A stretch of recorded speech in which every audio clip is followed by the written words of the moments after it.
Good morning, good afternoon, or good evening, wherever you are. It's a wonderful time to watch and listen to the next episode of Cosmic Crit.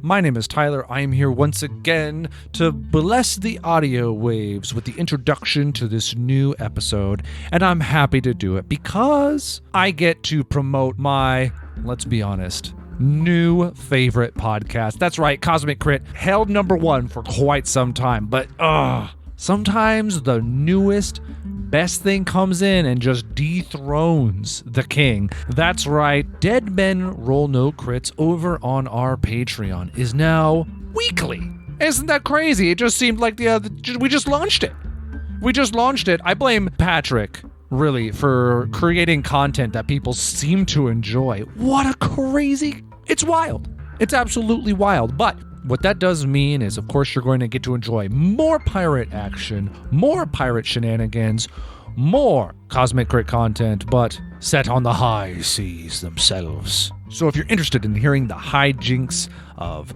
Patrick, myself, Jabert, Rebecca, and Seth on the high seas as we sail into, I don't know, we're getting pretty deep into book one. We could be reaching the end anytime? Question mark? I hope so.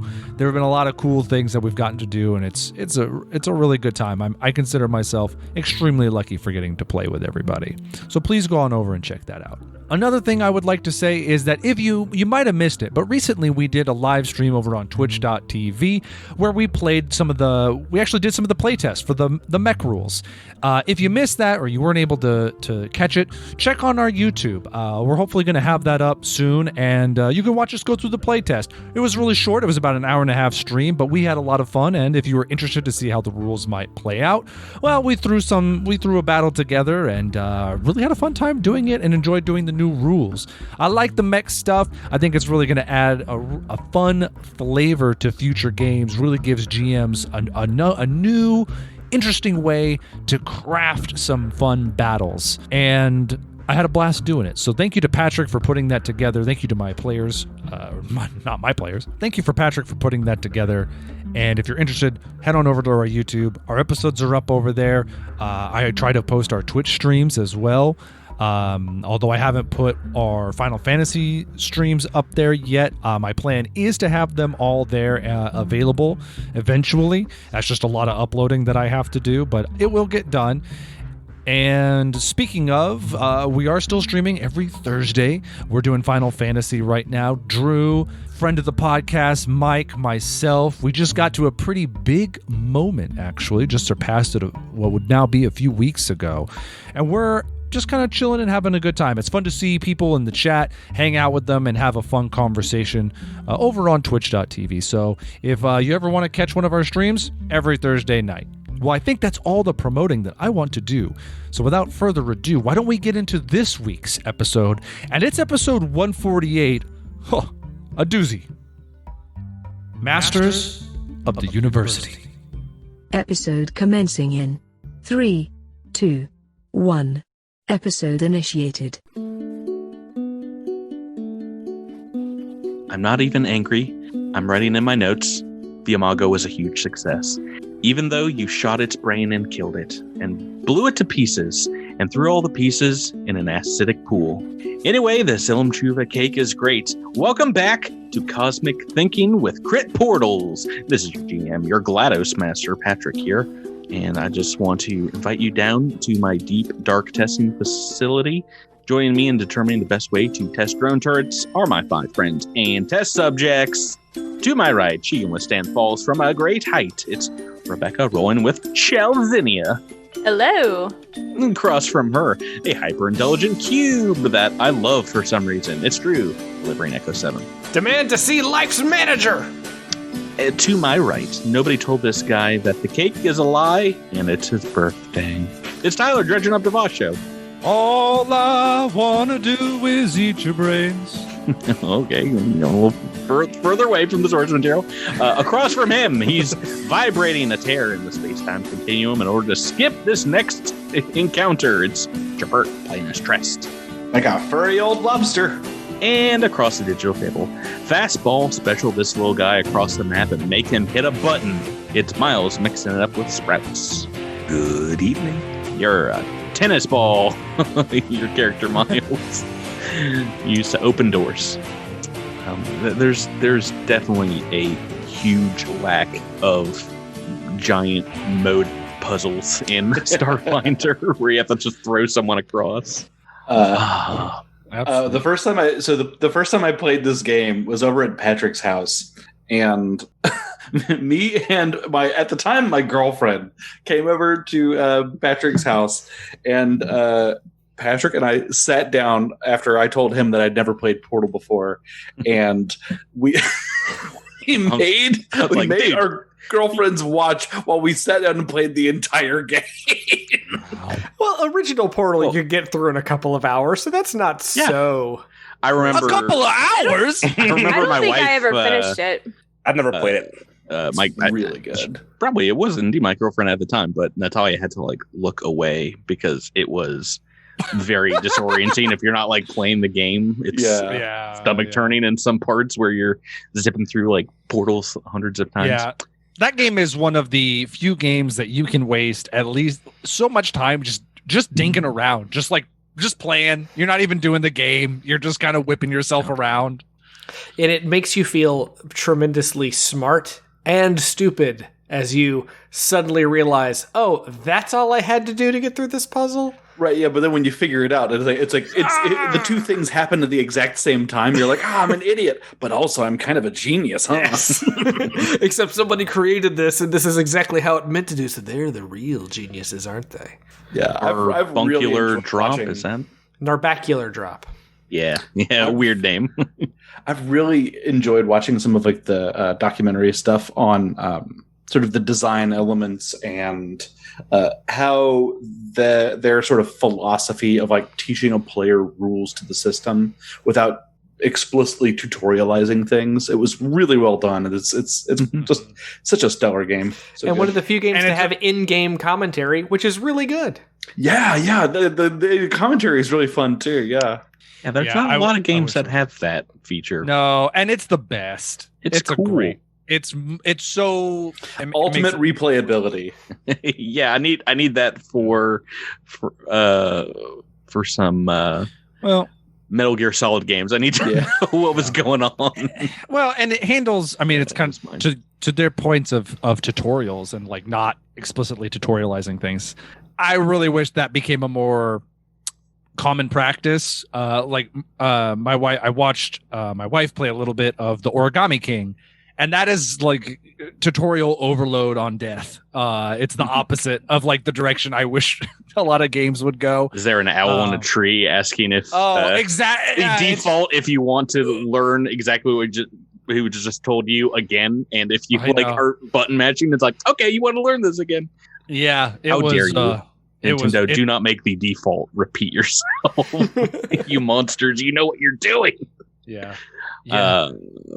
It's been a week-long vacation since we last played Starfinder. Should we do a commentary episode of Starfinder at some point? Just break down and listen to an episode live. Honestly, I bet patrons would love to hear us go back and listen to some of our early episodes. And oh gosh, we used to do some live plays on the Discord. We should get back into those and timestamp some moments for the fans, folks. For the fans. It would also be something fun to do on Twitch so that people could see our reactions. Because I know there'd be a few reactions to, especially some of the early Dead Sons episodes where they're just oh, what did I just ask? Did I just ask what an attack of opportunity was? Oh, I rolled sense motive on a bowl of snacks. Let's not forget. Man, I asked what an attack of opportunity was at least 12 times in that season. If you guys can believe it, that was 25 level ups ago at this point. Oh my gosh. It was 13 for season 1, 7 for season 2. It was 7, right? Yeah. Yeah. And this is our 6th now in this season. And this week, you guys are potentially all leveled up before we start recording tonight, but we're going to hold off on talking about those levels ups and maybe even hold off on Sprout's story for now, if that is okay with you, Miles. Okay. What's happening? I was just going to start this week's episode a little different, if you guys are ready. Yeah. Boom, boom, boom. A fireball ignites the darkening Ilum Chuva sky as we see the heroes of Midnight Squad riding off into the acid-scorched landscape into the distance. Devasho and Tress barely alive. The entire party here covered in burns and claw marks, suffering heat damage. Where the Imago once stood is now a rapidly drying husk as gas fires burn from within this behemoth, threatening to overtake the entirety of this creature. Half hour later, there's a quick acid rainstorm that puts out many of these smoldering spots on the corpse as we see dredgers picking the corpse clean in this rejuvenating acid rain for them, and they begin the process of slowly dismantling and reconstituting the biomatter. Still another hour later, and the sky at this point has turned black, save for what we see are 3 lights descending through the thick clouds above this scene. 3 swarm Altaferons land close to the erect extractor, and you see a complement of effigies, swarm effigies, emerge from within these vehicles and start moving over the corpse and clearing it out. And then from behind them, an alien emerges from this living starship. A swarm none of you have seen before. It looks meaner, maybe more shrewd. A thinking type like the Korvox, but taller and stronger. It begins to survey the devastation, looking over the corpse of the Imago and the working effigies, when a couple of the smaller bugs cart over to it from the wreckage what looks like a corpse, and is indeed burnt and bludgeoned the top half of another swarm creature. Half of a corpse, its lower half nowhere to be seen. The larger of the swarm here, the shrewd-looking alien, bends down and in a quick motion snaps the neck of this dead effigy that you all had killed just hours earlier in the brain of the Imago. The swarm monster cracks its neck and pulls its head off with a blindingly fast motion, cradling the decapitated creature for a moment in one hand, while in its other hand, a long, thin spike emerges from its wrist. And we look back at the skull now in its claw and see not the face of an effigy, but we are looking at the head of one Sergeant Tress Vacance, when all of a sudden this arm spike punctures the skull and impales it with a sickening chunk. And that is where you wake up, Tress, with a crick in your neck like nobody's business. Perhaps passed out for just a moment from blood loss. And for a brief moment you feel as if you had dreamed something quite disturbing, but you realize where you were, and perhaps reality is a little more disturbing than your dreams. No, that's a pretty disturbing dream there. Before we get too far, let's find out. Let's talk to Miles about what happened exactly last time on Cosmic Crits. We found ourselves in a battle of the brains. Literally. The gigantic swarm's brain was being guarded by a couple of goons armed with teeth and ready to punch our tickets for the last time. We'd had no time to recover from our prior battles, and these suckers took advantage of that, leaving old Big D near dead. While everyone focused on our enemies, I hopped off my trusty ride in the thick of things to make sure Devasho didn't take the big sleep. I told him I'd always have his back, and I meant it. Meanwhile, Zinnia was able to mess with the brain's ability to put the whammy on everyone in its vicinity. So Midnight Squad took every baddie in the room out and shut the brain down for good. Of course, doing that meant we had to make tracks fast, so we hightailed it out of there by the skin of our teeth as the massive bug shut down for good. Run ragged, hurt, and badly needed at least a week-long shower.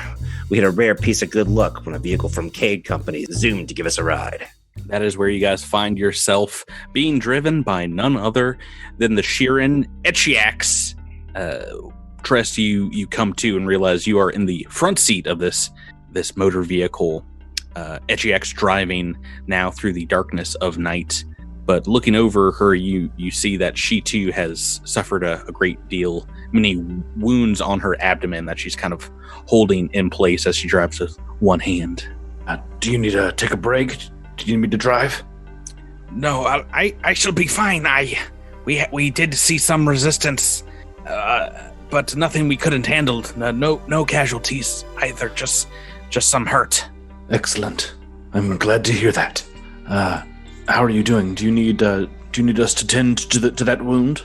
There will be time once we stop the vehicle. We're going to get to more tunnels, and then we'll walk the rest of the way to the forward base. The rest of Clade Company has already moved on ahead, hearing about our victories. She indeed does drive for about half an hour or so to another large tunnel entrance a few miles away from the extractor Imago.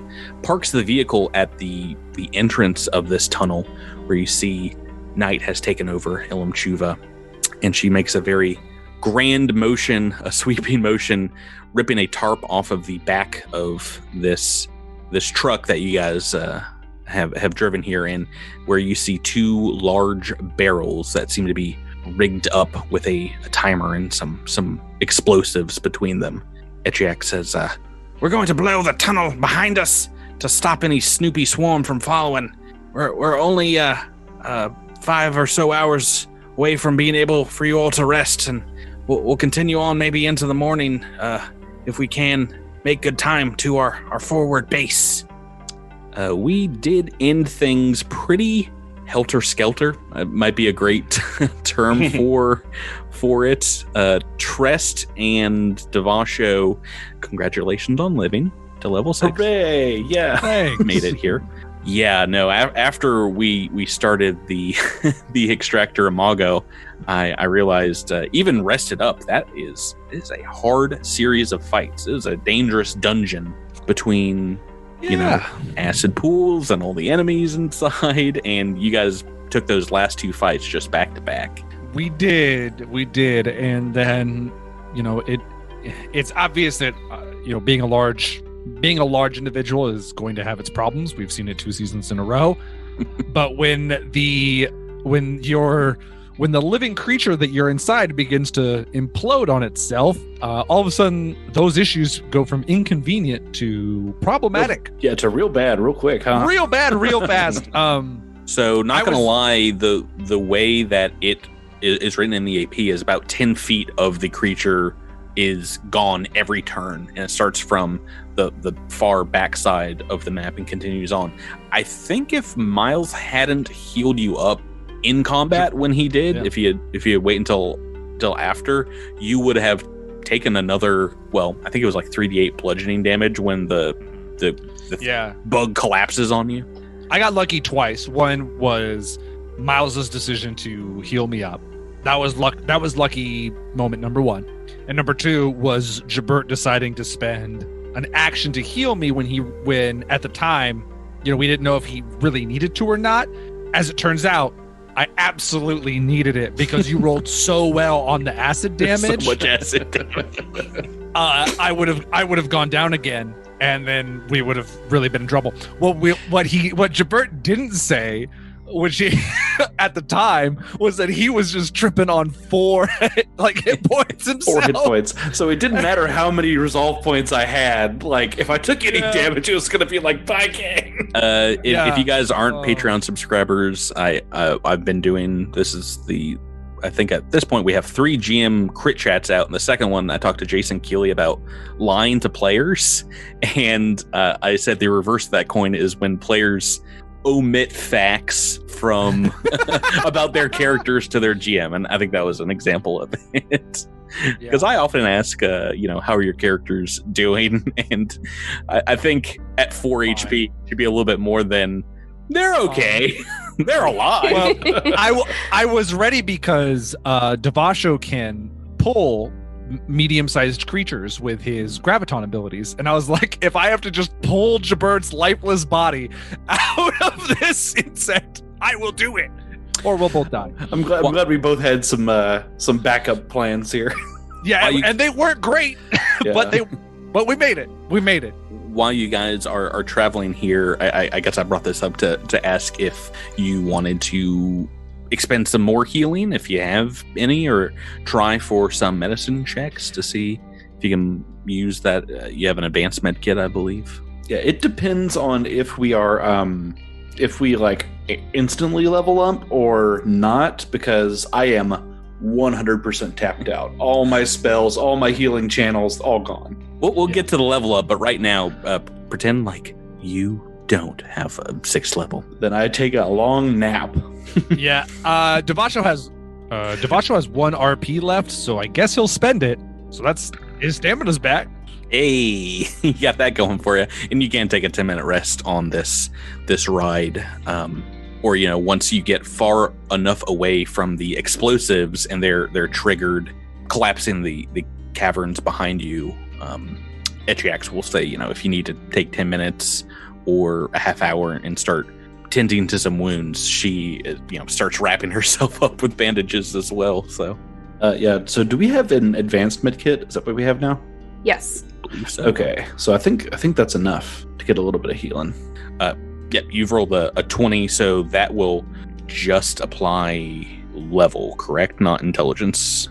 Yeah, it has I am just to looking beat the it up. DC by just to beat the DC by 5. So 26 success, 25 is the success plus intelligence modifier. If I am remembering correctly from when I was Nikithi and I did the same thing. It's so long since we used. Yeah. I like how somebody, by the way, just because I brought up Nikithi, I like how somebody in Discord was like, what's Nikithi's favorite pizza? And it was like, no one cares. Oh, I definitely love some gross stuff. It's Probably mushroom lovers. Mushrooms and Oh, Yeah. yeah, this is a It's conversation not good. from weeks ago now, but definitely one of the more interesting ones in S the Cast. It was a good. I think that next time we have to make new characters, part of the character introduction for all of us should be what is your character's favorite pizza? I think that should become a staple. I'm a of the line. pepperoni boy. It was rather thought-provoking, I have to admit. All right, so the advanced med kit. So I succeeded that to treat deadly wounds. So how much does he get back? It's just a character level, and so 5 right now because we yeah, haven't actually leveled up. Okay. I'm up to 9. And then I'll take a little rest. Do you want get some to SP back? roll for sweet Devasho as well? Me? Has she already done that for the day? Because you can only do it once per day per person. Don't recall. I always lose track. I don't remember. Let's say you did. Let's say you did. 'cause Let's say you didn't. It sounds kind of familiar. I feel like you did at some point, but When would I have had the option or the opportunity? Because we were in the bug the whole time, right? Yeah, see, I think we like wanted to a couple of times, but we never actually had the time to do it. So, Yeah. okay, I'll take it. It's like we don't remember this game a week, or I guess it's been a couple another weeks. 20. Wow. Another 20 on that. So that's 5 back. Wait.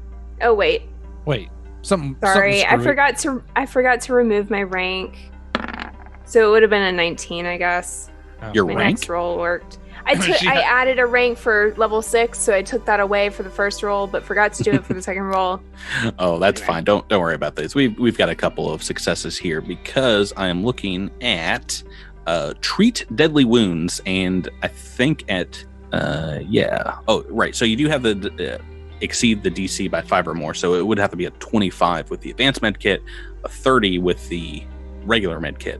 But it's HP per CR of the creature you are treating. But it's great. It just takes 1 minute to use this. So I thought it was going to take a little bit longer. But if anybody else wants to try and roll for anyone else, you can at this time. We will move ahead here as you guys continue marching. And Echiax will pull you aside, Trest, after you've bandaged everyone up and have you marching through these very dangerous tunnels still, and she'll say to you, I am sorry that I am on edge. I have been distracted these last few weeks. This occupation has been hard enough without all the other problems of this world. We went from the swarm infecting our planet like a plague to Armageddon here on Ilum Truva very, very fast. But now we are the ones that are a blight on their world, an infection in their machine, and they think that they are safe here, but you all taking out that imago, I'm sure, sent them a message. We're the invaders now, and we will defend our world to the dying breath of our peoples, of our kind. It is poetic. That is, it is good. Do you feel the same of your world of Susclin? Are you the same with your squad? Ichiax, I cannot begin to understand what it must have been like to live on this planet for as long as you have, to survive on this world. In the face of these odds, it is truly a remarkable thing. But indeed, I think there is hope for Suscalon. Perhaps we will be a thorn in their side. Perhaps the thorn will be sharp enough to force them to reconsider if they will attack another of our planets. Make the price of victory not so sweet. If you take your squad back there, if you were to try and reclaim Suscalon like we are trying here on Ilam Chuva, would you do so first by protecting your squad, or would you think they would be willing to lay down their lives for your world? I know that they would. I've seen them. There is true heroism in them, and I'd trust them with my life. I apologize for being so morose. I've just had something on my mind, and it is hard to discuss here, but when we have a moment, I would love to talk further. Indeed. We will speak again. They'll clam up a little bit, even if you try and strike up conversations, and it is a long, quiet march the rest of the way through these tunnels here, taking the better part of the night, and though you can't tell, dawn does break over Ilam Chuva and into the morning as you guys exit these tunnels into the outskirts of Ouds. You see the city in the distance, and on the outskirts here, what looks like a defensible location being set up in looks like an old boxy warehouse. What Clade Company is calling it their forward base. And as you march inside, some hastily thrown together barricades of burnt out vehicles. You see soldiers setting up barbed wire, some explosive traps, and Ichiax marches you inside the perimeter, takes you up to Heskamu. This place seems like a furniture showroom, maybe of kitchens and things like that. So you find yourself meeting the Bolita General in a very posh looking living room with fake plastic fruit in bowls on the table, with some nice comfy reclining chairs you could dig into. He invites you guys to have a seat as he sets down his own bags getting set up here in the space, and kind of sets up his office here, and says to you all, well, there they are, the heroes of the hour. Thanks to you, all the seismic activity is down about 90% in this sector. You allowed us to set this little base up and get things going here. And so far, we've been able to scout out the rest of the neighborhood. And since yesterday, we've sent out some drones and foot patrols, and we've really got a good head start. I would love for you all to teach our soldiers here about what you learned inside the Imago. If we have some time, maybe we can put you all through as instructors in like a training course and develop a tactics on how to take down more of them. You and Trest and Ichiax maybe leading 2 squads to operate just like you did. I would very much like to share notes with any scientists you have in your crews. Well, if there's a lot of need for that, that's fine. But I say the next time we go in there, we just take a whole bunch of explosives and set it right in that inner ear and let them go. I guess that's one strategy. Yeah, fireballs. Pew pew pew. I would be happy to share any knowledge we have gained, and if you are set on using explosives, I can think of a few strategic places to put them. Macho, you look nearly dead.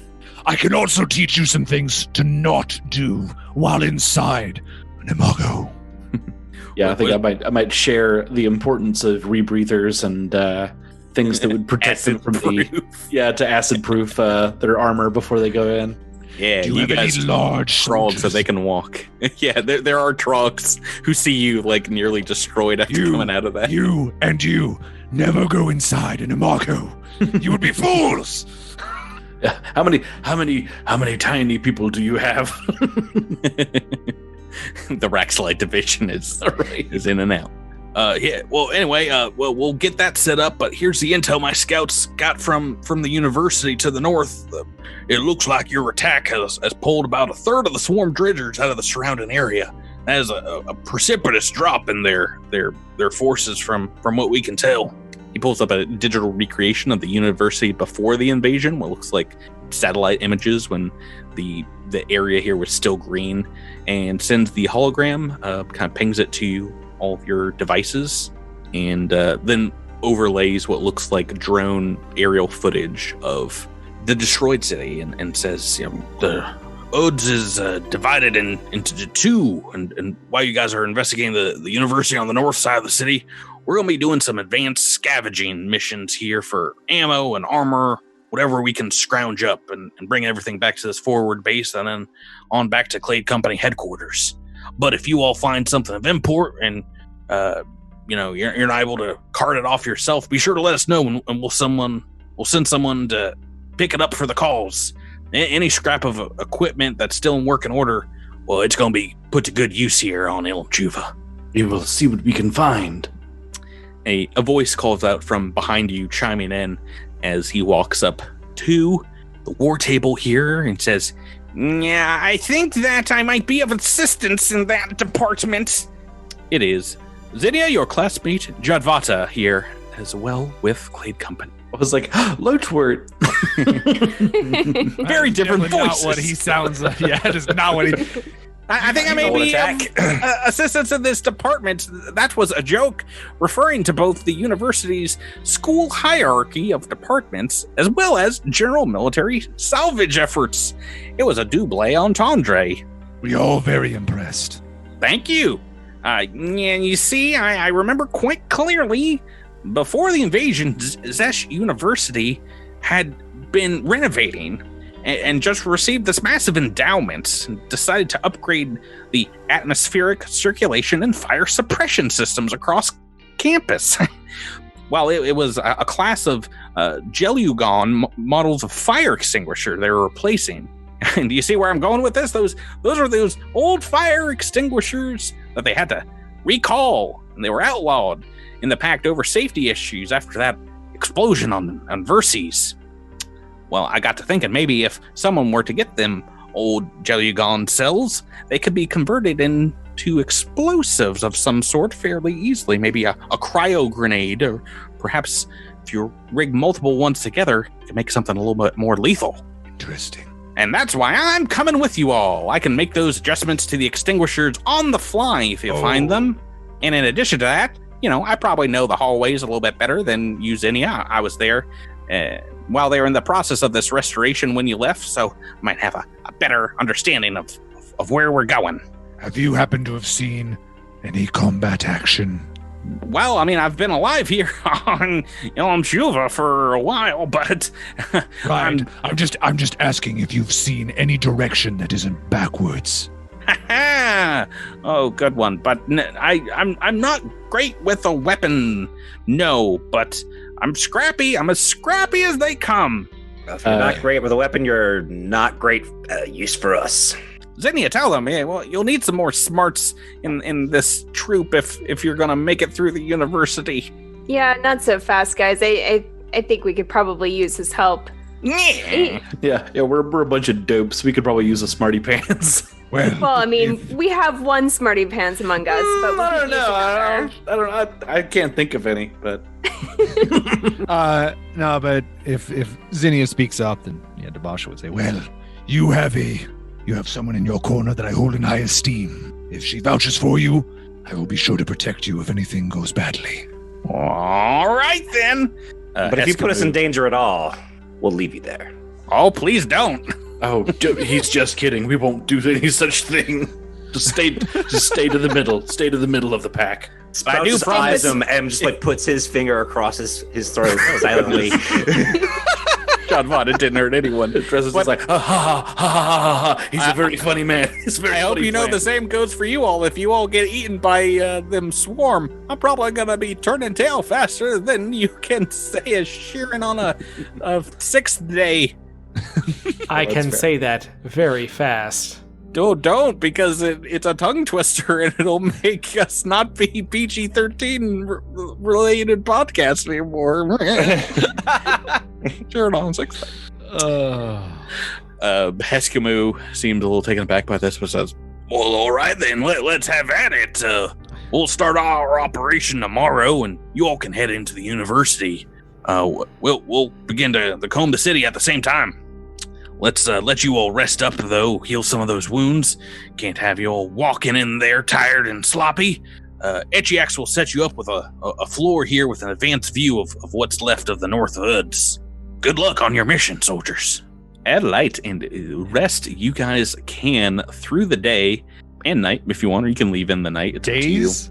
Yeah, can we rest up for days? Because Well, hang on a minute, Tower. I got something for you. oh, do you? I don't know what that means, but yeah, I mean, if you if you have a need to do a couple of days, if you want, that is fine. But in this time, you guys will level up. I'll just get us through this first night, or I guess day, as you're resting and taking up some very nice accommodations in these kind of show bedrooms throughout this warehouse. Tress Javata will try and take you aside and say, I have reasons to want to go to there with you all. Yeah, you have to trust me on this. I'm going to be an asset to your team, Trest. I'm not just going to be some GM-controlled NPC, but you're probably still going to forget that I'm there. No, that is perfectly reasonable. I understand. I believe that you will be an asset to our team. Your knowledge of the facility alone will be a great deal of good, I am sure. And your improvised explosives will no doubt give us some extra firepower. Oh, yeah. Yeah, if we can find some of those, we can definitely get them working for the good guys. Anyway, I was just wondering if you had much of a chance to speak with Etchiax. I saw that you were both wounded after your battle at the Imago extractor. Yes, she seemed perturbed. We spoke some. Yeah. Was there something in particular that you were concerned about? No, I just think she's the best. I mean, don't you? She saved my life back at the beginning of all this, and I've been trying to help her in any way that I can since then.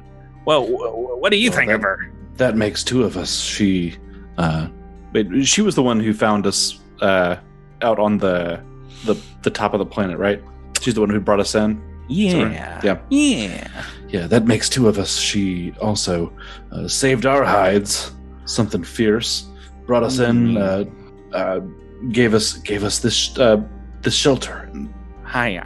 When she saved my life, I didn't think that there was gonna be a reason left to live on after, everyone that I knew was dead, or at least so I thought until I saw Zinnia. But it was Etchiax that helped me keep hope alive.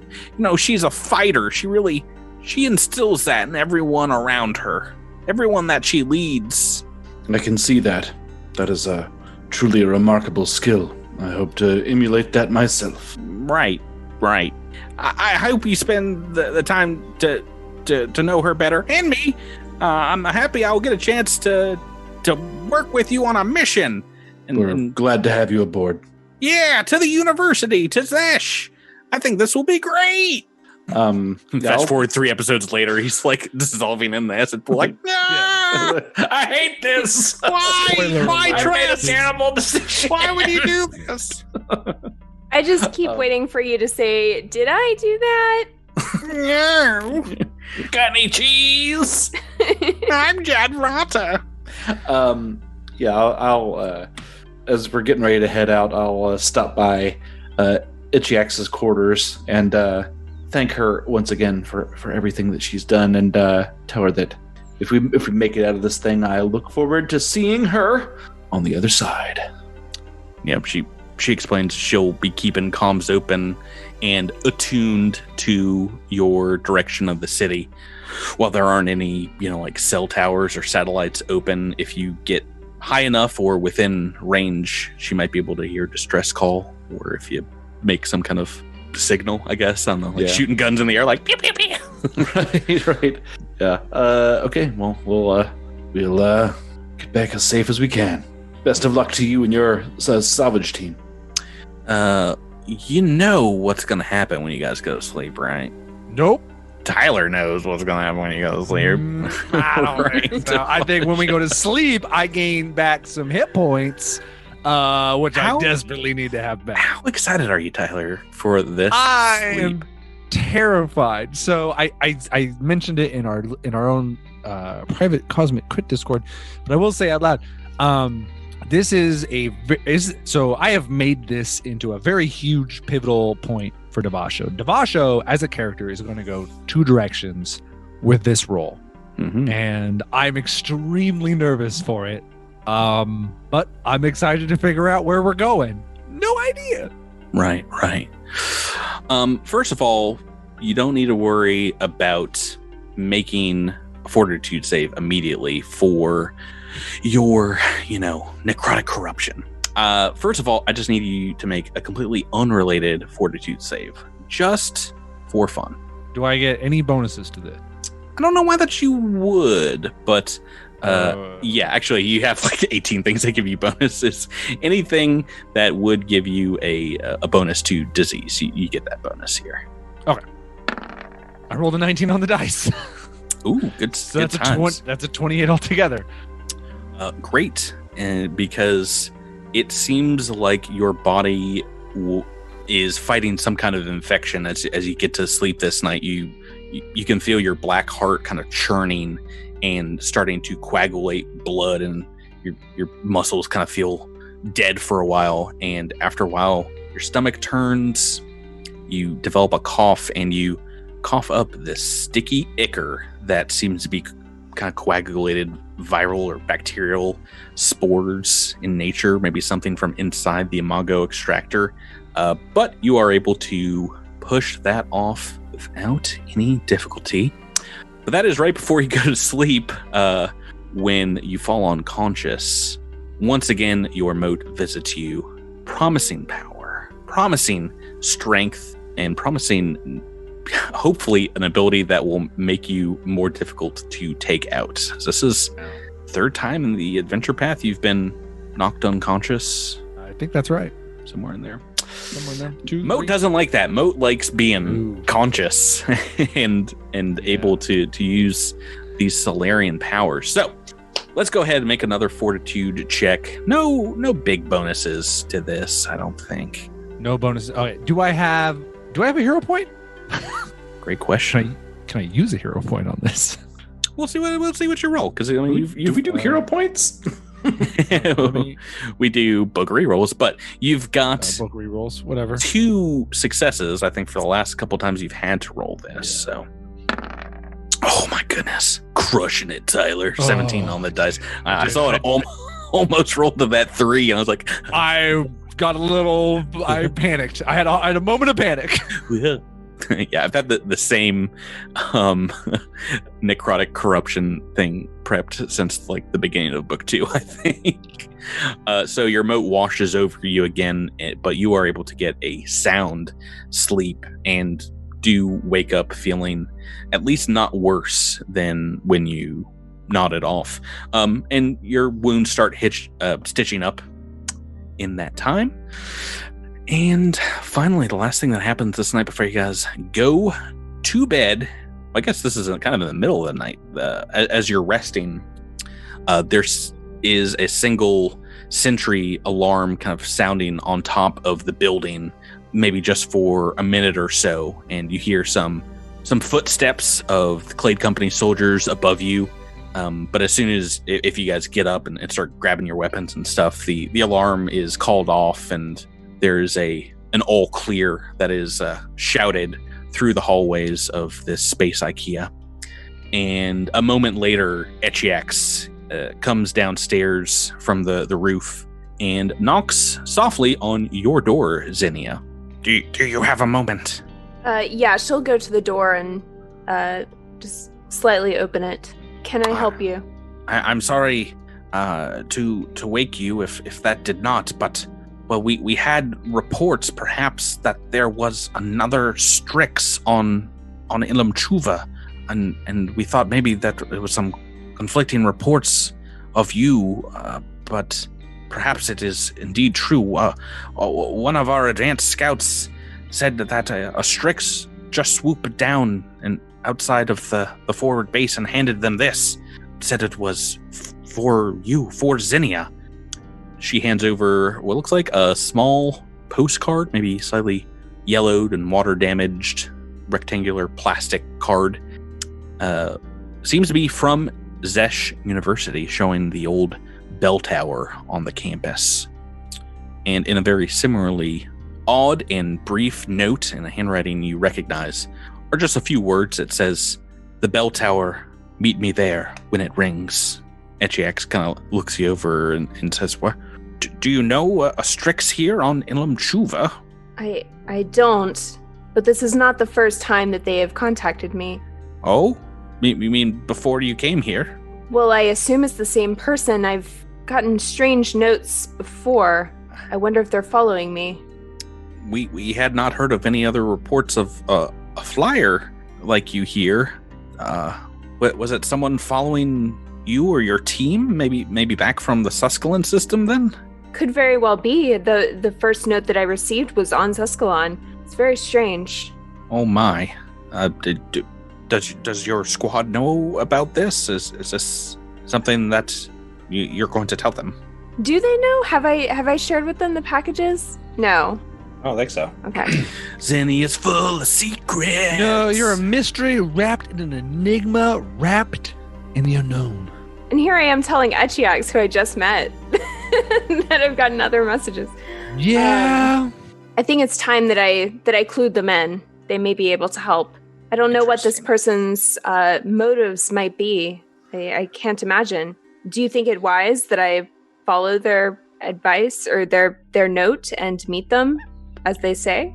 If someone followed me across the galaxy, regardless of their intentions, I would want to meet them face first. Yes, it's...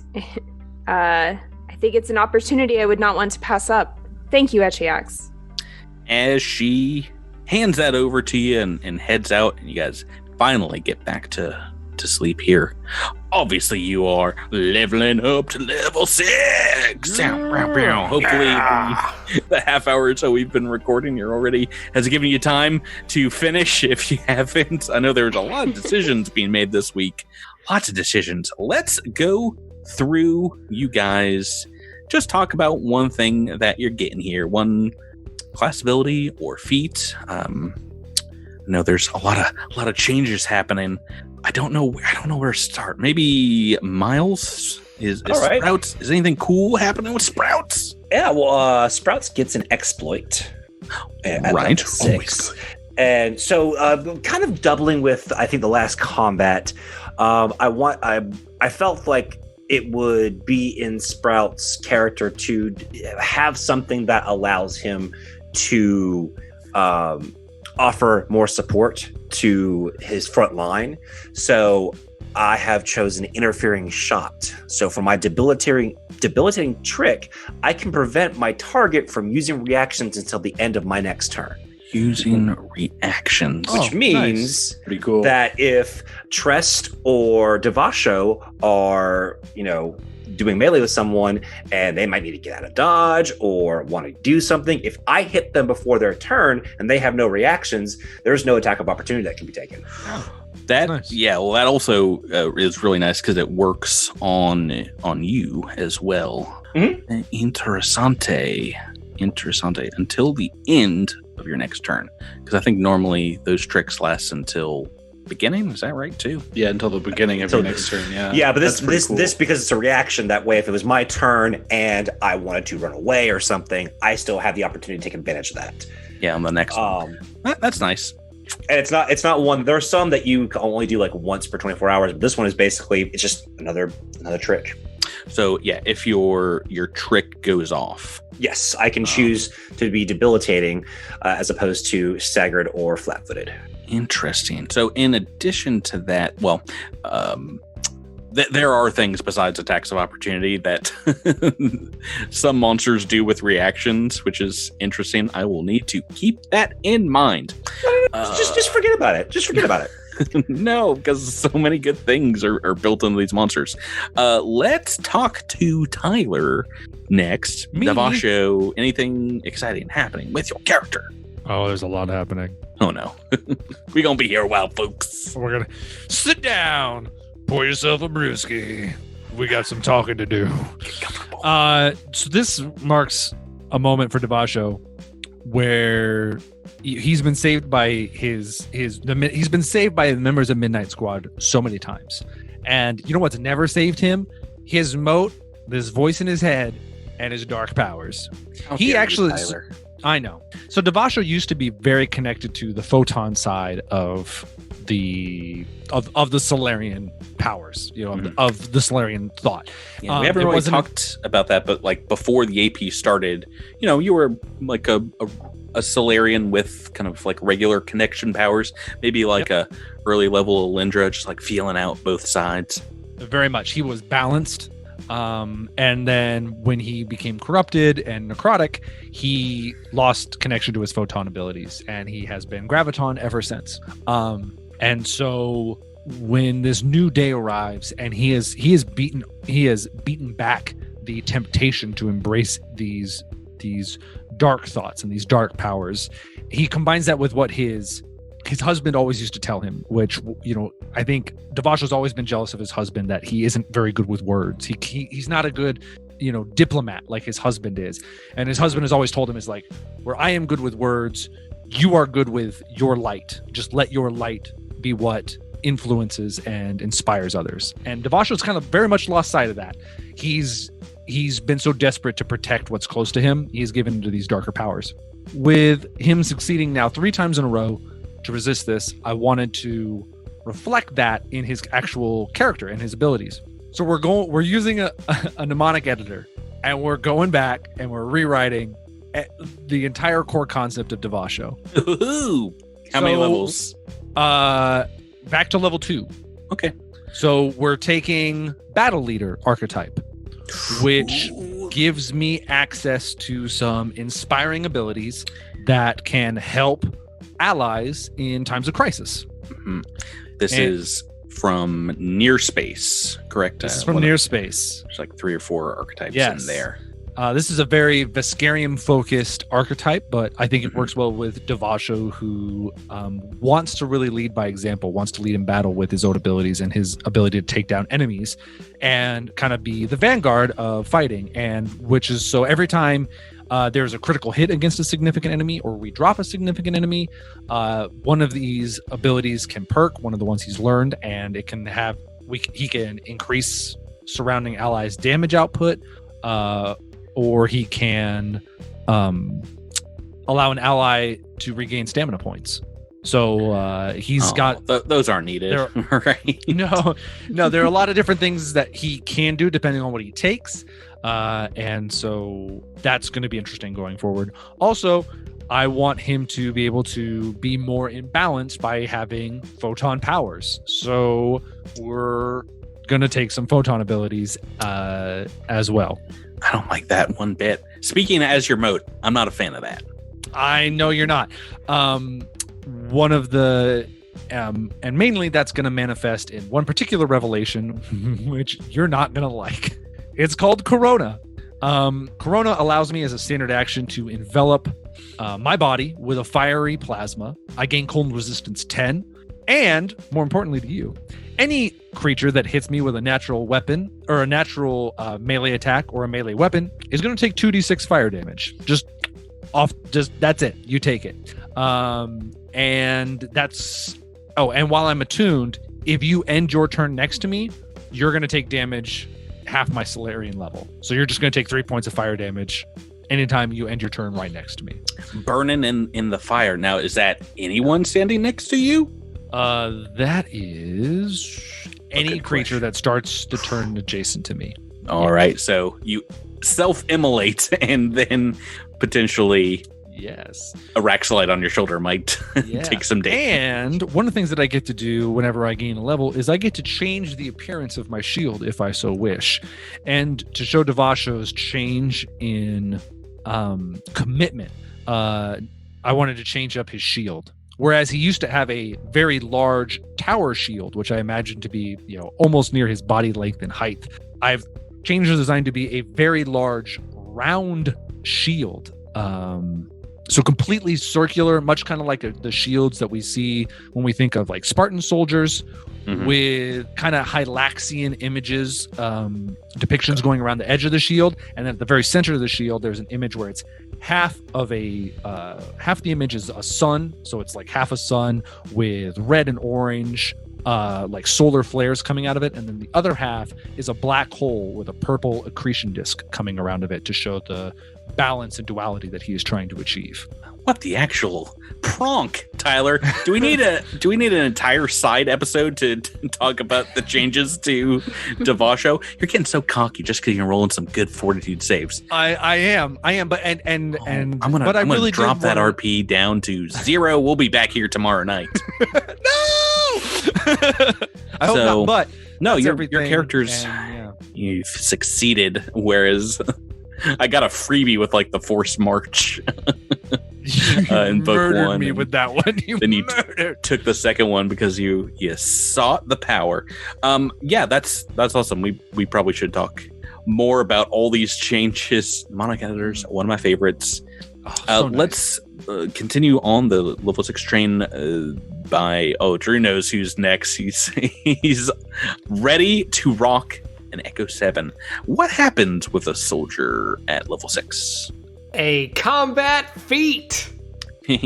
So the same as every level, right? Yeah. Combat feats. So I picked up fallen from the sky. I picked up the powered armor, and I almost chose the powered armor jockey archetype, and I decided against it just because it seemed like it was a lot of immediate stuff that was going to prevent me from getting some cooler stuff down the line. So I'm delaying gratification to do that. But in the meantime, I've picked up Quick Draw, the combat feat, so now I can draw weapons as a swift action, so I can pop out some more grenades from time to time, as well as just switching weapons and all of that. Oh my. That's a good one at any level. Always useful. Oh boy, we got a couple more big ones here. Jabert, talk to me about Trest. Get me a new spell, it's thing that happens at every level. I'm picking up, this is why I said, Devasho, I got a little something for you. I'm picking up Necromantic Revitalization. Oh my goodness. Hey, heal undead. I like it. So, it's a 3d8 of heal. So it's not too shabby. And I got a connection power, and I went ahead and looked over at the comms for that one, and thought, I really like Suit Up. That's what Warmongers get at level 6. Mm-hmm. It's like a full action, but like you basically sort of get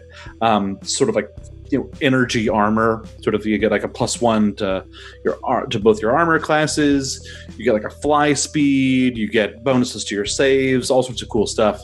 But it does take a full action, and I was feeling a little inspired by that though, because it feels almost like that's like a Mystic sort of becoming like an armor Solarian for a second there. Mm-hmm. And I was so inspired by that, I decided to actually take an Epiphany instead of the connection power. And so I picked up the Solar Connection, which gives me the solar manifestation ability from the Solarian class. So I am taking that normal old sword of mine, and I am lighting it up with solar power. Before you were just like etching in a little magical energy with like a spell or two here or there, but now your weapon is like full on solidified magic, right? Yeah. So now it's just like we've got full on laser sword going on here, gang.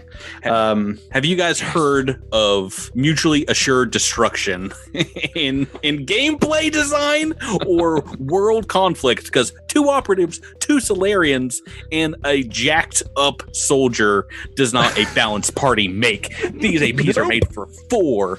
I'm gonna have to ratchet it up. No, right up. Goodness gracious, not excited. Yeah, I'm very excited to have a solar sword now. This is gonna be wild. Well, last but not least, I saved the best for last. Rebecca, talk to us about Zinnia. We're doing something wild and crazy. Is that correct? Yeah, pretty wild and crazy, although it has been done on the podcast before. I have to say. Yeah. I have decided, and I drew some inspiration from John and James and Cyber Robert on the Discord. So thank you guys. I have decided to take 1 level in Biohacker, which I think is very on brand for Zinnia. She's been more and more leaning into the science-heavy side of things. I was really intrigued by the opportunity to kind of bolster some of the my shots with boosters and inhibitors. I think that she could be even more, I mean, much like Miles said, more of a support class and really help her team and taming the battlefield, hopefully. There is a, I think, pretty big trade-off in that I'm not gaining a base attack bonus this level because biohackers don't get one at level 1. But level 6 was a +1 level for operatives, I'm guessing. Yes, so it would be going up, but since I'm taking biohacker at this level, it's not. But that's okay. Hopefully it will be a good trade-off, and we'll see how it goes. Hopefully it goes better for me than it did for Andis. Yeah, a little different. I think it's better to go in the dip this way than the opposite, taking 1 level of operative. But yeah, no, you can get needle pistols that work with the operative's trick attack.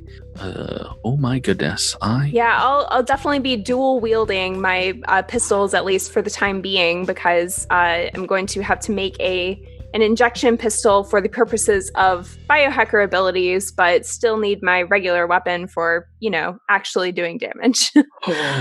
Oh boy, I'm not excited about this next combat. I wasn't excited about the beginning of level 5 either, but this next one sounds even worse. So where we're going from here.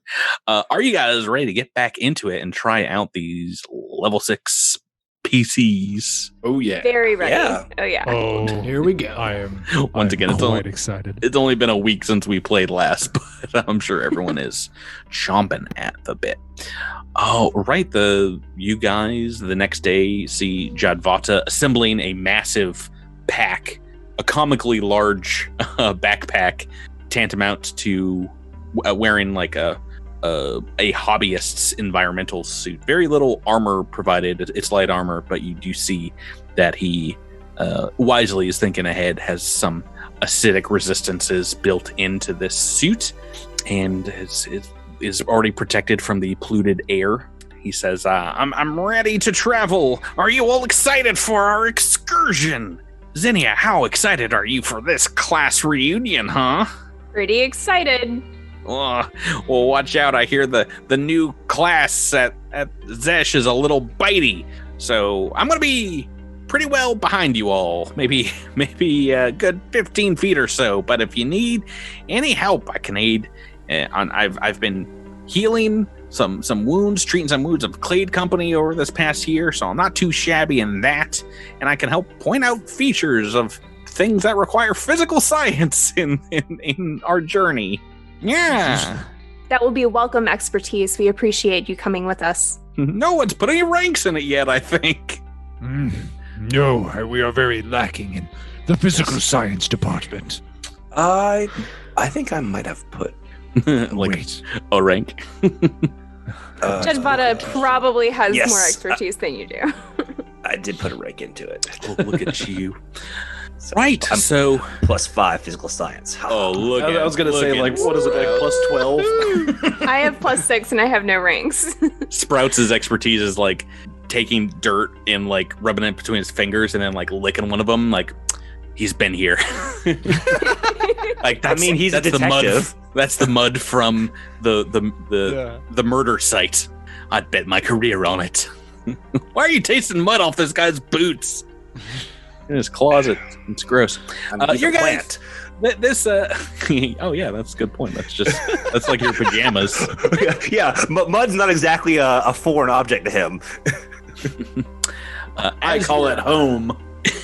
As you're marching through the city, it's up to you if you want to head out in the cover of night or wait until the next morning, just like take another night's rest, basically.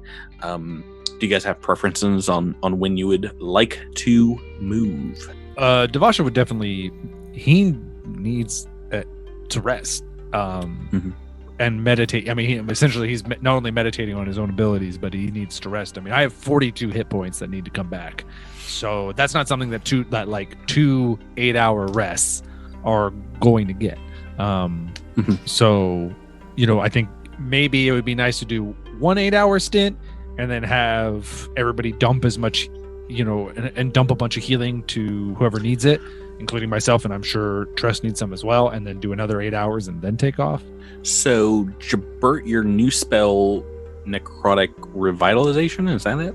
Yeah, Necromantic Revitalization. Yeah. Necromantic. I can't think of it without that stupid joke about like a necromancer. It's just about a weird. I was thinking about the movie. My Chemical Necromance. Yeah. That.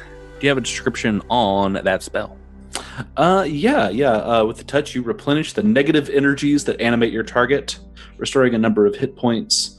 If the target regains all his hit points as a result of the healing, you can apply the remaining healing to yourself as long as you are also undead. But don't have to worry about that. It's 3d8 plus int, not whiz. So it'll be just a flat 3d8 for this one, because Trest is not technically dumb, but not the smartest either. Yeah, I feel like that would get around the negative that Devasho has from the necrotic corruption. That's what I was hoping for. Otherwise, I don't think it's going to be very useful. I have no idea. This is all Patrick's call. There's no there isn't a thing that I can point to on my character sheet that's going to say yes you can or no you can't. That's just going to be, well, you're gaming the system here, buddy. It technically targets one undead creature. I know he's sort of halfway in between, but yeah, no, you count as undead for the purposes of that, correct? Oh, okay. With the I heart? have no idea. No, I don't. I'm pretty sure you do. Let me look up Black Heart really fast. So, I have perhaps a relevant question. Mm-hmm. So as a biohacker, I can make serums using physical science or life science. Obviously, I would use life science instead of mysticism, which are not magic items. Does that mean that they can heal Devasho? I think if it's healing, then it by its nature is... so it's not that it's magical healing that he can't no. benefit? It is magical healing that is. He can benefit, but it's half. Yeah, but these are not magic items.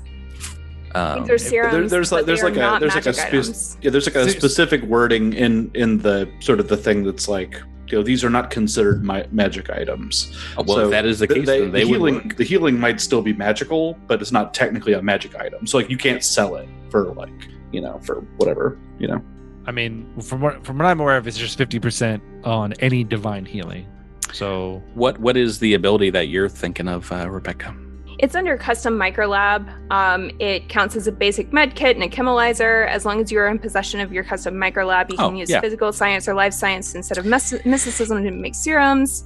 Though these serums are not magic items, can be identified using life science or physical science rather than mysticism, and do not require a detect magic spell to attempt such a check to identify. So I'm wondering if they count as magic healing for the purposes of Devasho. That's a good question. I think if it says specifically that it doesn't count as magic. To make... Yeah, so you don't use mysticism to make the serums. No, I use life science. Mm-hmm. So if... we're breaking the negatives of this ability all over the place if this is the case, because you can make up some healing serums from the kit, so long as you're of the appropriate level, that would get around this as well. So looking at Blackheart, I've for the rest of the party, I've copied and pasted into Roll20. There's nothing that the only thing about being undead is the recipient gains towards the end of it is additionally the recipient gains an enhancement bonus to a bunch of stuff, unless the effect specifies it functions against undead. But there's nothing in it that states like, spells or abilities that function against undead, can now function on you. So then does I'm sorry, where does this healing thing come from? Is this something we're like home brewing? So no. So the negative that I'm taking comes from one of the inflictions I have. It's not from the black heart that I have. It comes from our good friend Jason Keeley. From our good friend Jason Keeley. The stain of this necrotic corruption called Deathless is indeed whenever you receive healing from positive energy, it is halved. The necromantic revitalization is necromancy. It's technically, I'm going to say it's negative, not positive. So I think that would work. Okay. It is decided. Sweet. Maybe Tyler won't go down so hard all the time now, but we shall see. I will take any assistance. Right, so as you guys are marching through the city, it indeed looks abandoned. We're going to say you are taking a day and a half or 2 full rests so you can heal up completely in that time. And if you want to make some, we'll call them Devasho-friendly serums. If you want to burn some UPBs, you will have time to do so now that we have... You are, after having gone to the doctor at the end of book 2, Devasho, you got a more scientific understanding of what is happening to your character. So it makes sense that you're able to get around some of the things that almost killed you multiple times. Right. Looking around the city of Ouds here, you guys see multiple signs of the destruction that the invasion wrought, from the burnt out wreck of a tank, a military vehicle, to every maybe third building seems to be almost collapsed or falling in on itself, dilapidated, whereas some look like they've received no damage whatsoever. But there's one thing that is chillingly absent that you notice, or rather don't notice. You see no bodies, no life of any kind, actually. There's not a single leaf on a dead tree or grass. Nothing to indicate any death here, save just the absence of people. Make me a culture or profession soldier check, as Javata will bring this up if none of you notice, and says, is it odd not to see anyone? When I last saw the city, it was a graveyard. The blood ran through the streets, into rivers, into the drains on my head. I am sure that the swarm get hungry from time to time. Probably explains the lack of bodies. Whew. Not only, you didn't roll a skill check, it looks like, Tyler, but no, I don't have either of those things. That's just that's just Devasho pontificating. You have no clue. But it looks like we've got some great magician has been through here. Ooh. Zinnia, you know the gruesome reality, and Sprouts, you can guess at what has happened. The swarm eats and processes all organic matter. So the bodies that were here months and months ago were probably broken down, chopped up, and fed into the swarm war machine, into these vast processing vats. Well, Maybe it's the circle of life, gang. Yes. When we die, our bodies become the grass. Yeah, if Elton John taught me anything. I swear, if Devasho had died in the Extractor Imago, it would have been a pretty gruesome start of this episode, to say the least. Oh, yeah, that would have been a sweet. While you guys are marching, also, anyone can go ahead and make me a survival check. See how you're doing in your march. Okay. Oh, goodness. One mean everyone. Oh, my goodness.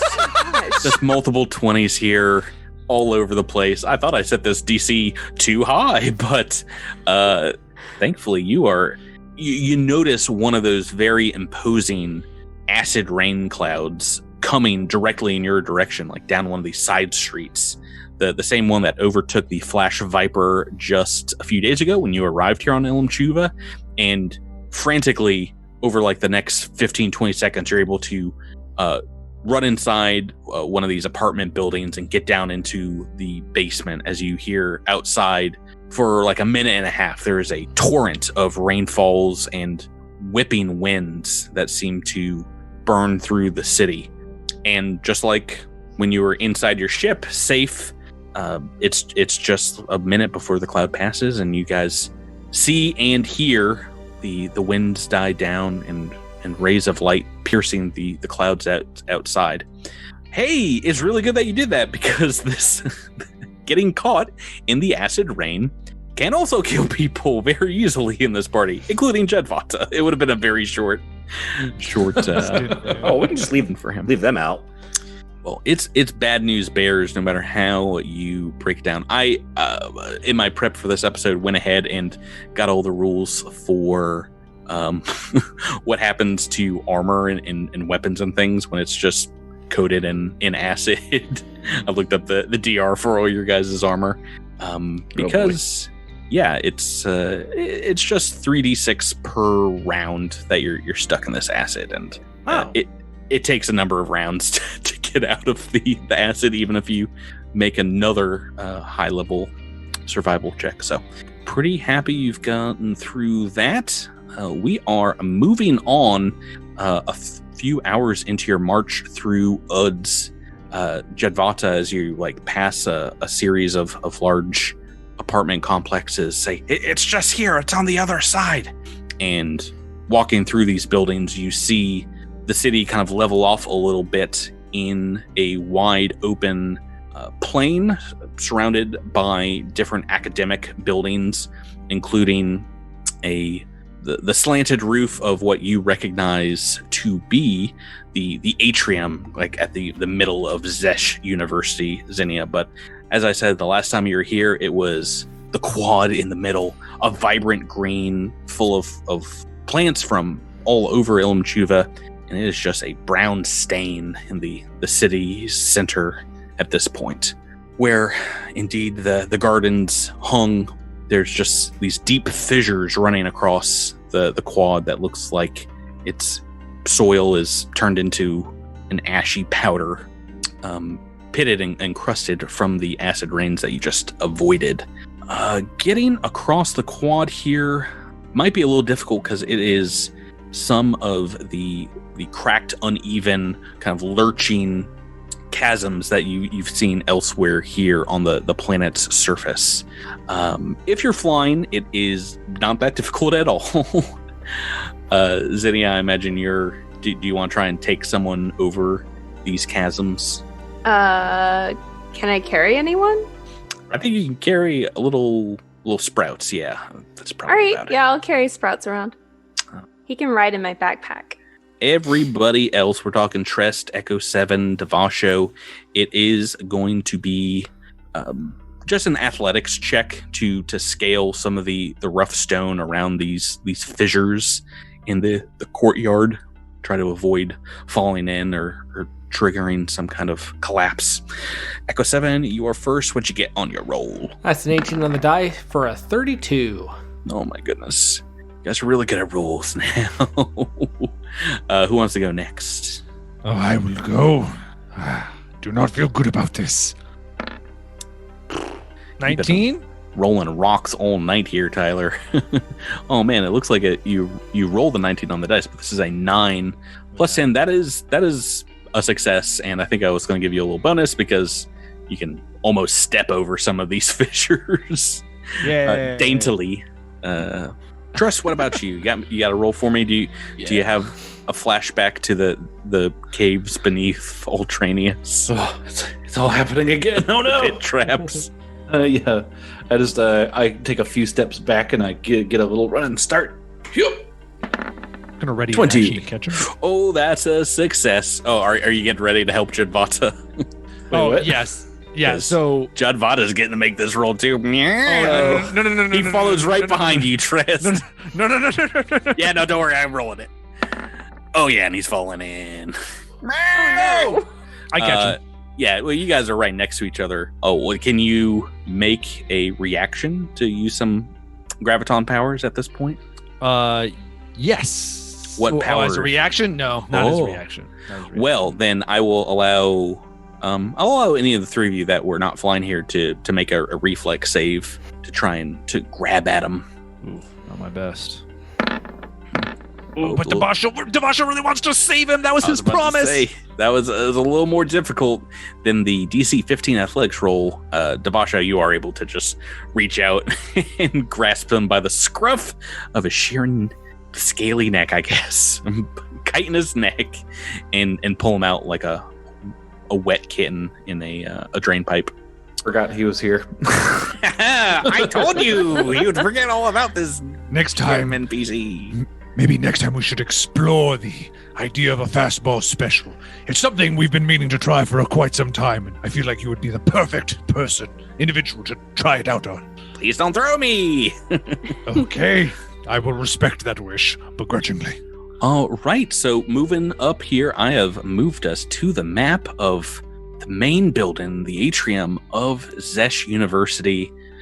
And you see a couple of wide double doors here in front of the courtyard, where maybe once there were some benches lining a stone walkway here. Those have all been eroded away, Zinnia, and you barely recognize this, what was once a welcoming entrance into the western half of this building. What would you guys like to do? You've got a couple doors ahead of you, and you can set yourself in whatever order you'd like, marching inside the building. Zinnia would happily scout ahead if anybody wants her to do so.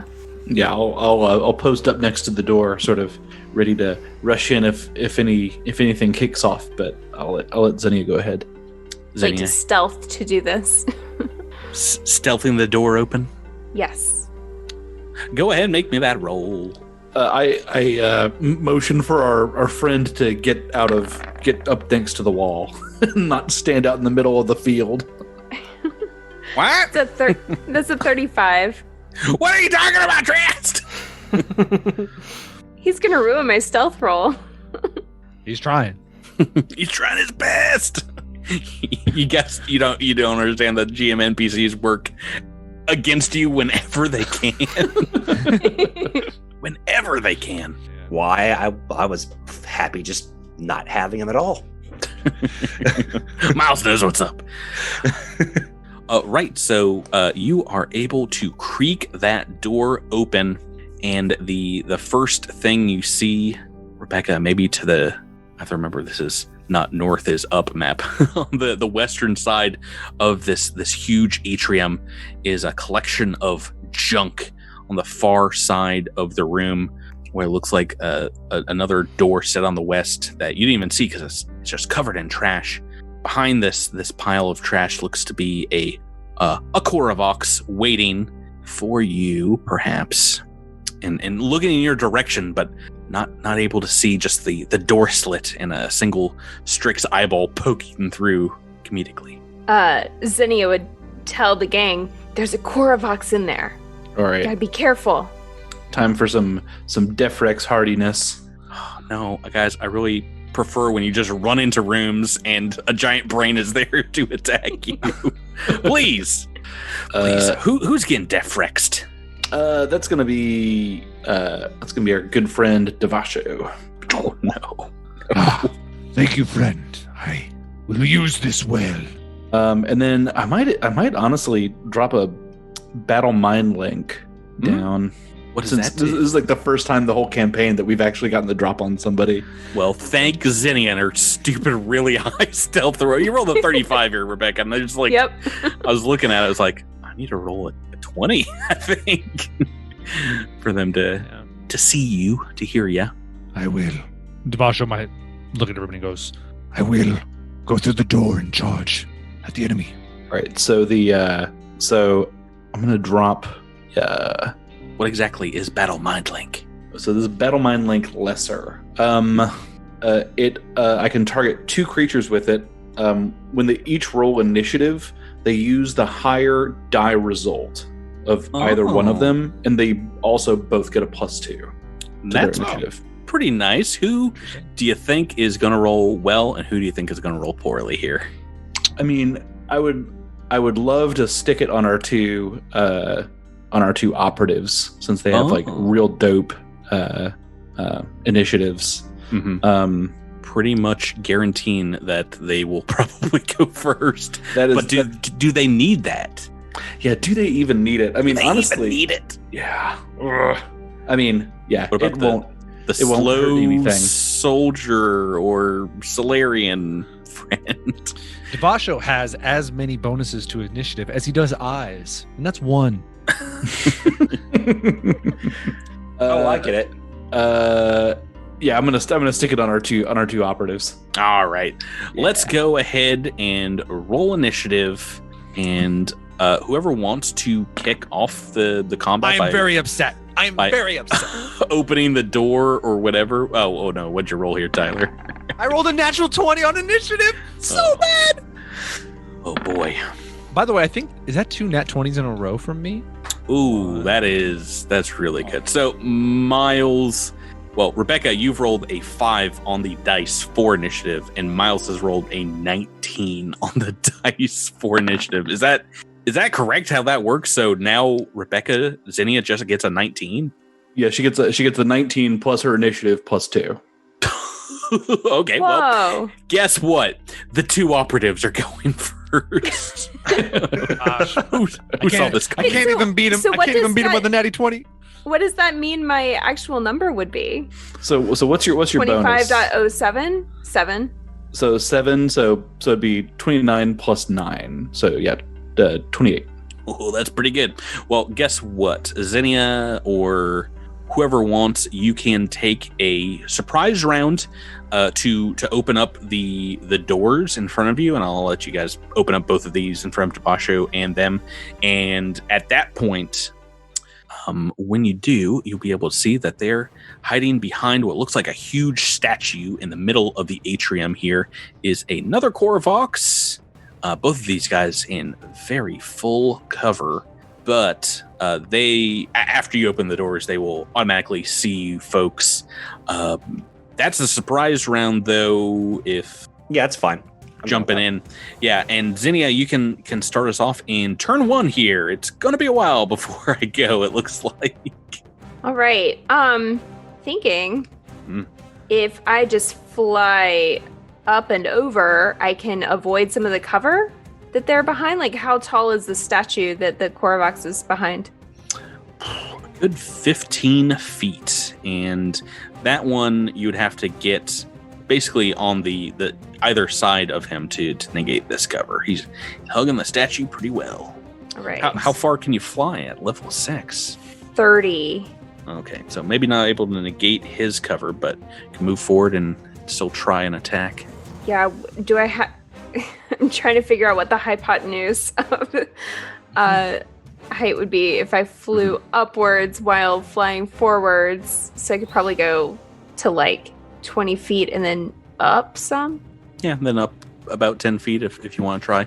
If you want to shoot this one to the north who's just behind like what looks like a wall of scrap and debris, that might be enough height to get a little better shot. Might be a little bit behind the cover still, so maybe knock him down from a +4 to a +2 cover. Okay. Yeah, I'll do that. I'll fly, yeah, sort of to here. So like 20 feet forward and 10 feet up, however far I can go. And for my first attack, I'm going to use the Needler pistol Oh my to put goodness an gracious. inhibitor. Starting off strong. Let's go. All I right. mean, assuming it hits. So the inhibitor that I'm going to use is to reduce their AC by 2. Oh no! Oh, my bonus is. How dare you? Okay, so So- make that trick attack because it's no action to use one of these special cartridges in your dart pistol, which is makes the biohacker pretty good dip for you. So I still get the trick attack on top of that? Yeah, Awesome. if you're using the pistol, it's Yeah, a pistol. yeah. Yes. So CR8 or CR 8 or lower. I didn't actually ID it, but I think I know what it is, right? I'm going to give it to you because of that roll. You know this is indeed a swarm. Koravox, known for, they've got that acid cannon built into the one forearm, and they also have a psychic assault ability. So tricked, and I can tell you... And the attack is a 21. More than enough. That is a hit, so... -2 so all to its together, so -2 to its AC, and then also 18 damage. Ouch. Okay. Yes, that is a hit. How big is this needle? Oh, it's also really flat-footed. hurts. It's also flat-footed. So oh yeah. there's that. Is this like an 80 gauge needle? I don't even know how big that would be. That one's pretty weak now. And Miles Sprouts Marlowe's next in the initiative turn order. It looks like you maybe get with that +2 bonus a 27 on initiative. Yeah, I think technically I should have gone first. No, you both get the +2, so she would have been 28. She's got a +7 to her bonus normally, and you have +6, so she would have had 28. It's very high initiative rolls, but thanks to you for rolling that 19. I guess because so Sprouts is back on his ride. Power Armor Echo 7. By name. He's back on his ride. Can I see the bad guys at this moment? The one that Zinnia just shot, you do see behind full cover, but just 40 feet away from where you guys are at. All right, so I am going to target the one that Zinnia had just hit and move kind of right behind her. Ooh, moving forward. Yeah, well, because the range on my gun is not awesome. And I'm going to take a shot with my Red Star plasma pistol. You like to see it. Oof. CR 19 or lower. But only 11 on the dice. Ooh, successful. Oh man, that would have been so much damage. I know. I'm so mad. It would have been like, it would have been 33 damage. I'm so mad. I think that's more than Devasho did as a crit last time. I was level 5 back then. Thank you very much. Miles, you got a book reroll is all I'm saying if you want to reroll the attack. We'll keep that trick damage. No, because I mean, he's almost dead anyway. And shut up, you don't know that. Well, I can tell you, you certainly would have been that hit. That is a miss, though, bringing us to Devasho. Fun. What else you guys see down the hallway here? Boom. Some stairs going up and long hallway to the south. Oh boy. Once again, we're going to do a few things. We're going to begin moving. We're going to end our movement just shy of the monument that one of the Koravox has given themselves full cover behind. Mm-hmm. And then that's my move action. While I am moving, you can see me form my new solar shield. Ooh, it's like a circular hoplite shield. Yeah, it is a very large circular shield. And at the same time, you see him wreath himself in flame as he does something that he has yet to do on the podcast, which is go into photon attunement. Oh, no. Oh, snap. I don't like. Me no like. Okay, next in the turn order, I'm never going to get to go. Echo 7's rolled a 14 on the initiative, and you are free of sprouts right now. What would you like to do, Drew? Yeah, we're going to do some combat rolls. We're going to duck into place. No, we're just going to move up here just beneath, because Zinnia is flying, I think. Right behind Devasho and underneath Zinnia. So, not that you would have massive negatives for firing through her at this point. No negatives to, I'm guessing, a ranged attack. Yeah, we're gonna hit this fool with the azimuth artillery laser. All right, about 20 feet away behind this junk wall. Looks off target, looks a little taken aback from this single hit. Maybe he's popping his head up, getting ready to take a shot. It's an 18 to hit. As he's flat-footed, that's a hit. Yes. Nice. Oh no! 10 points of damage. Oh, and that'll be enough to bloody him for sure. Thankfully, he gets a turn before he dies. This one behind the statue as well is going to go. And, oh, I forgot to mention, there's a third one that comes running up from a little gully in the south to another set of kind of embarkments of trash and debris from perhaps the university. Maybe see some desks and chairs kind of piled up here. So we have 3 Korvoxes kind of surrounding you at this point, and they're each going to... Oh, man. They're so weak compared to Book 1. Book 1, they're so excited to fight. Oh, no. I think they'll make a couple of acid cannon attacks on our good friends here. First of all, Zinnia, 2 attacks against you. I'm fishing for the high numbers now. 15 and a 19. What is your EAC? 20. Okay, yeah, these are definitely both hits. So let's get some acid damage going here. It's not that much. It's a couple D4s. Might have to boost some of the damages here to the additive damages here. That is just 11 points of acid damage from 2 shots, so hardly anything. Let's do a couple against Devasho. And what is your EAC? I don't have the shield aligned, so it's not as high. It's only a 22. Oh, I'm feeling good. Let's go. Please don't feel good. Ooh, no. 11 and a 12 on the dice.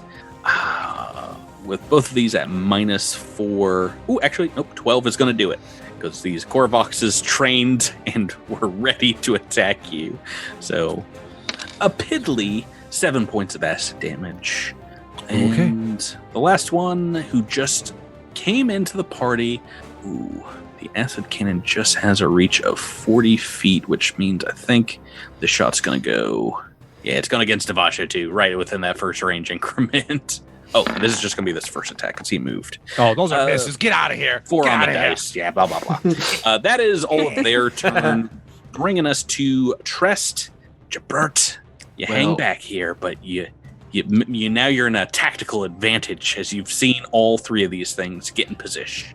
Yeah, I was thinking about running up around the corner, around that barricade to get to one of these other 2, but now I've got one that is just 30 feet in range. So I'm gonna run down there and wrap that guy up. And as I go, I draw my sword, and then I put some magical might on it, and I bring it around, and I slice into this Korvox here to the south. Go right ahead. Negate and cover here. 23 to hit. Oh no, that's a hit. I'm looking at the damage. For 17 points of damage. Ooh, slicing into him, and oh yeah, he's lowering the arm that has the acid cannon, and he's getting ready for melee combat. That is turn 1. Zinnia, we are back to you. All right, so this -2 to AC, by the way, lasts for 7 rounds. Its entire life. Yeah, so it's still got that -2 to its AC.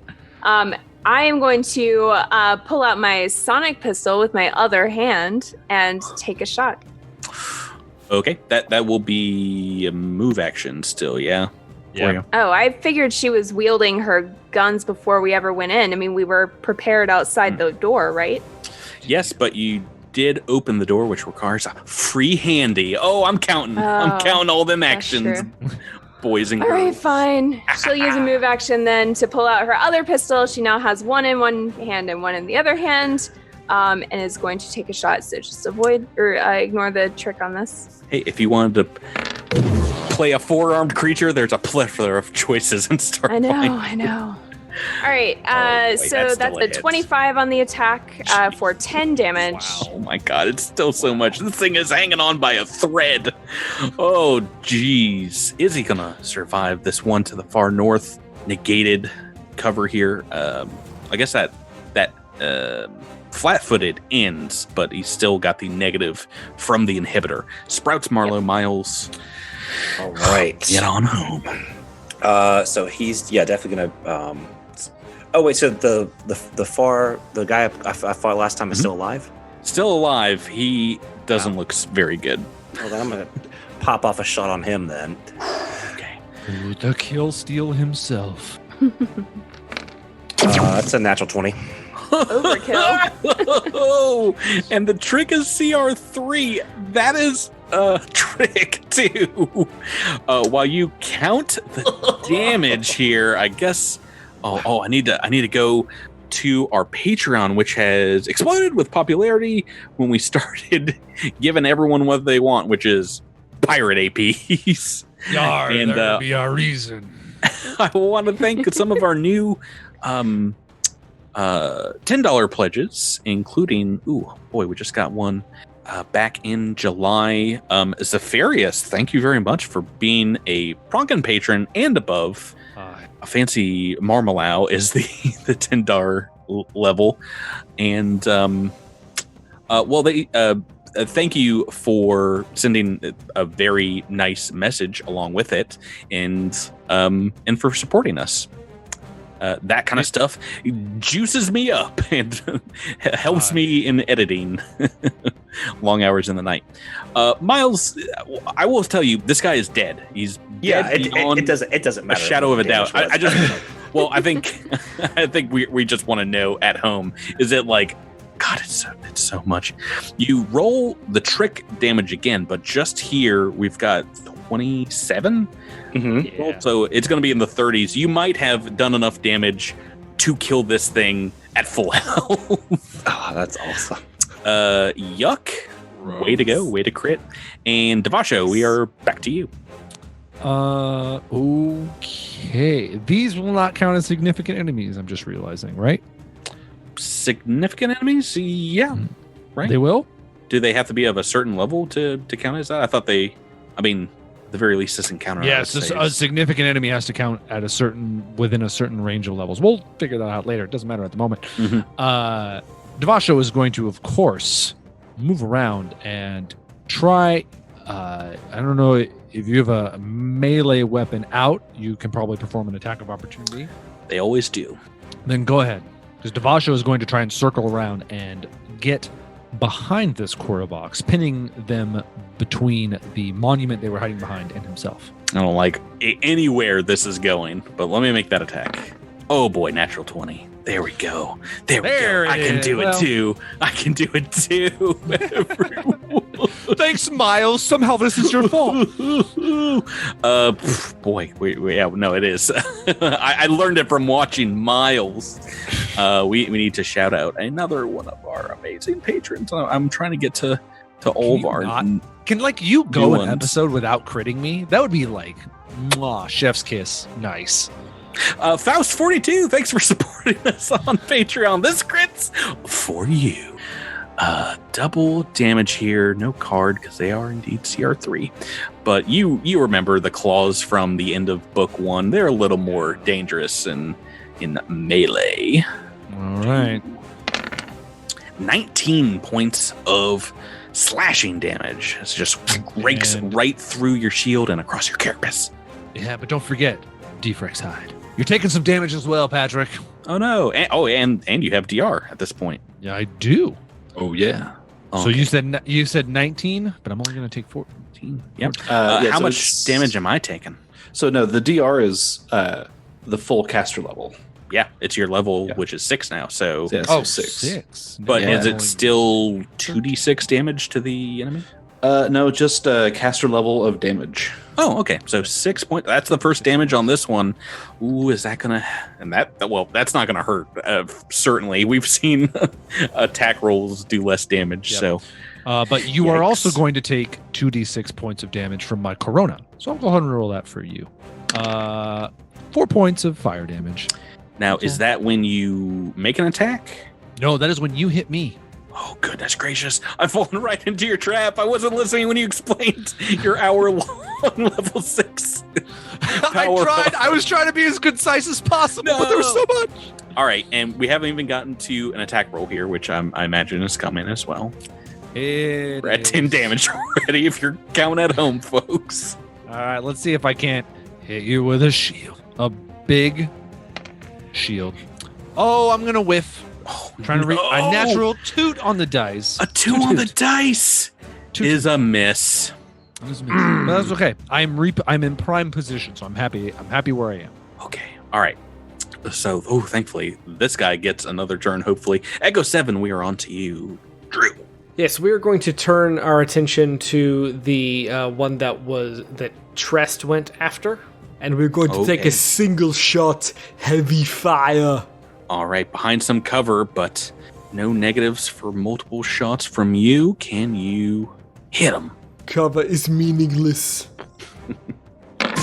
Oh, it is if you roll an 18. Oh, no. That is a 30 to hit. Yeah, that is a hit. For 15 points of damage. Drew. And I swear to Bronk. I was about to say this is the first damage you took, but I just didn't mark down when you hit, Jabert. I didn't like that. I didn't like that hit at all. For 17 points. So 17 and Drew, how much damage? It's 11, but plus 4 for my heavy fire. So 16? No, 15 points of damage. 15. This guy's bloodied from that. Oakley dokley. And if that is your full turn, all these guys, the 2 remaining Korvoxes get a chance to fight back. This one, because you missed, Devasho is indeed going to try. So it takes 3 points of damage for starting its turn next to Devasho. Yeah, it doesn't bloody it, so it's still gonna make one attack against you. As it does notice that the defrank side really hurt. So one attack against Devasho. A 6 on the dice. That is a miss. Yeah, you're still taking 3 points. Oh boy, Corona's just gonna be. That's so good. That's so rad. Yeah, the fact that most of the swarm use natural weapons is really gonna be fun. Most, like all of them do. I don't know. I haven't seen half of them. We're only in book 3. Let's try a couple attacks on Trest, this Korvox down here that is on his last gasp. Bam. A 15 on the first dice and 11 on the second. What is your KAC these days, Trest? 22. Okay, that second one is definitely a miss. And the first one, -4, is a miss as well. I can't roll well enough with multiple attacks. Just bouncing right off that maybe freshly polished overnight SDF armor. That brings us back to you, Jabert. Looking pretty weak, this one in front of you, as you see Echo 7's cannon behind you, still smoking. I think I'm just going to give it just one attack. And I'm gonna try to step aside a little bit, like a little 5-foot step, a little guarded step to the side, and come around with my sword. Chop chop. 20 versus KAC. Oh, that's a hit. Oh, 18 points of damage. Ooh, chop this one's head right off its body. Hey. 2 down, 1 to go. Turn 3, Zinnia. Wait, I look over at Echo and I give him a wink. Wink. I don't know if you can wink with compound eyes, but wink. I think you can do it. Wink. I think you can do it really well, actually. Yeah. You compoundedly wink. All right, Rebecca, we got one more of these things. Yeah, she's going to fly forward and take a shot at the one that is attacking Devasho. Just a regular shot. Okay, negating that cover. CR 18 or lower on the trick. Just a regular and shot. 24 on the attack. So that's going to do 17 damage in all. Yeah, some high dice rolls here. Tricked and hit, 17 points of damage. This one's bloodied. As we move back to Sprouts Marlowe, aka definitely gonna murder this guy this turn. He'll steal himself. Go right ahead. Oh, I'm sorry. Should I just not go? Yeah, let the poncho have a Yeah. chance. No, please make your attack. All right. Trick attack him, and no, that's a 12. Dang. Ooh, the trick goes off, but even with it, Still, I would have done amazing damage with that too. Yeah, 3 on the dice. The attack Pretty dice, though. Okay, Devasho, we're back to you. It looks like this thing is distracted momentarily as a shot rings out, hitting the statue behind it. You see little Sprouts over there kind of checking the sight on his pistol. What do you want to do? You see, I think Devasho holds out his shield in front of him. I think, can I do that as a, do I have the action economy? Yes, I do. So he's going to align his shield, and then he's going to put one hand on the shield as well, and he goes, I have not done this in gosh, that's a Dross again. I have not done this in some time, so apologies. I need you to make me a reflex save. Oh no, what's happening? As you see Devasho, he was already wreathed in flame, but that continues to build and build until you see a 10-foot supernova envelop both himself and this Korvox. I quit the podcast. I don't like this one bit. Reflex, their best save. What's the DC I'm looking for here? DC, 19? Okay, here comes the D20 roll. Come on. High numbers. Oh, you rolled an 8. You rolled an 8. Come on. Fail. That's a fail. How many D6 is happening now? Let's see. Let's count them. Wouldn't it be 7? 7 D6. You burn this Korvox out of existence. There's like little left as your solar fire kind of like comes back into your shield and is sucked up by it. Perhaps maybe a skull or a single kind of like clawed hand, like burnt and reaching out of a pile of ashes. As we're out of combat. Yeah. As the fire, like as the solar fire recoalesces into the shield, I think Devasho maybe like drops to a single knee. He's halfway exhausted because he has not done anything like that in a very, very long time, and he's not used to it.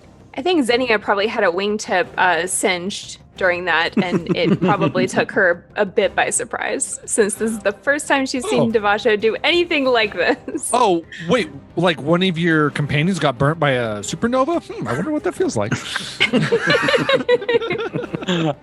You're 10 feet up in the air. You're out of it. But after this blast goes off, certainly, we are like 15 seconds into you guys fighting when Judvata will walk through the doors and see the carnage and say, Zessh University, just like I remembered it. Perchance with significantly less Iker. Oh, yeah, we'll get you guys rested up here, and hopefully that's all the resistance we will meet until we can find these papers and things you're looking for. I wouldn't count on it. There's likely to be a great deal more resistance here in the university. Stay close. Don't say that, no. Well, you know what? There's likely to be a great deal more of here in Zessh University. What's that? No, I got a whole heaping pile of to be continued. I brought a bag of trail mix and to be continued on our journey. What does Sheeran trail mix look like, you think? Just bugs. Just smaller bugs. Grubs and bugs. Bug snacks. Bug snacks 2020, guys. You are what you eat. Oh, boy. Hey, I don't want to talk to you guys or look at you anymore. Thank you for playing with me. I've got to go crank the difficulty of this AP a little bit. I got to go fine tune some things. Folks, thanks for listening, and we will be back next week. See you next week. Thank you, everybody. Bye. So Don't forget to follow the pirates.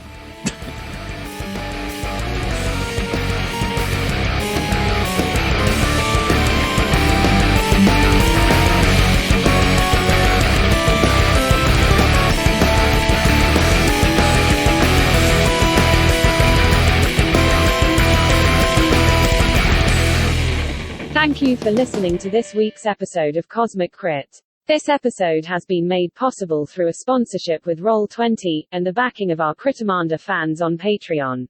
Thanks again and have a great week.